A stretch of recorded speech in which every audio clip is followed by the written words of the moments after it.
Hello there, Seraphim17 once again. This is a channel update. This is a post-June channel update, because we are technically now in July, but I didn't do one for June, and I'm trying to get into the stead of doing them more often, because I think it keeps people informed, and it splits up the the linear progression of content, which at this moment in time is 3 separate series and random videos in between them. So what have we achieved in June? June was kind of the no damage month for some reason, and I don't know why it fell that way, but it just kind of did. A lot of that is teetering off now. As we enter July, when Bayonetta finishes, you will be seeing probably some Devil May Cry 4 videos. A lot of people are really eager to see this project, and I do have something planned. We'll see how that works out. I recently hit 17,000 subscribers, so as a celebration we did like an homage to the beginning, which was the Bayonetta playthrough. We do have a Last of Us Grounded walkthrough that's planned, and some of it is recorded. What's going to work with that is I'm going to trim out everything that isn't gameplay. I've already covered this game extensively when it first came out, and there's a lot of dead / expositional moments in The Last of Us. So, like I did with Bayonetta where I trimmed out everything but the fights, I'm going to do the exact same to The Last of Us to make it just a little bit more bearable on my throat to get through that massive stead of content again, because I've played the first 2 or 3 chapters, and the game is no different on Grounded for me. I have noticed nothing different at all. The only thing I've noticed is that I'm playing better because I managed to do all of them without taking damage, and that's something that I never normally do on The Last of Us. So I didn't even fire a bullet, which is a good example of how the difficulty doesn't seem to be as difficult as they've mentioned. So that will be coming. Don't expect it too soon though, guys. I'm probably going to try and link it with the release on PS4. I don't know when that is, but I'll probably try to work to that schedule just to give it some relevancy on YouTube. I know that might seem a little bit underhanded to the folks who are searching for it on the PS4, but it'll help me get a little bit more exposure, and it doesn't involve my tits or my face and all that nonsense that people do to get whorish on YouTube.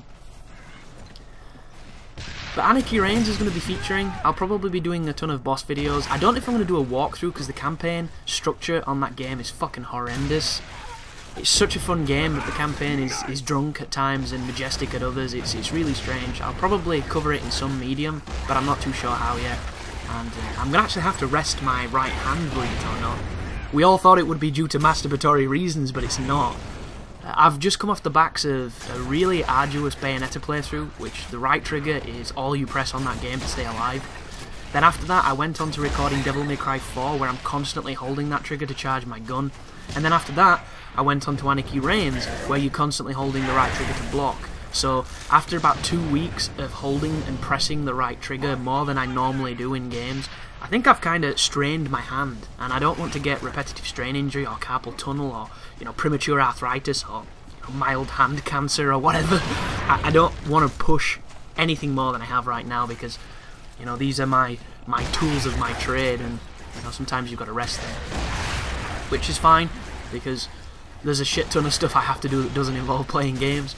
And tomorrow will in fact be my birthday, and we're going out for some drinks, so there'll be no gaming that day. You'll still get videos and everything, but all that good stuff. I'll probably make a video about yo guys, it's my birthday, how awesome is it that we were all born, and we repeat that cycle annually as if it's some kind of special event, even though we had no control over it and we really haven't changed that much.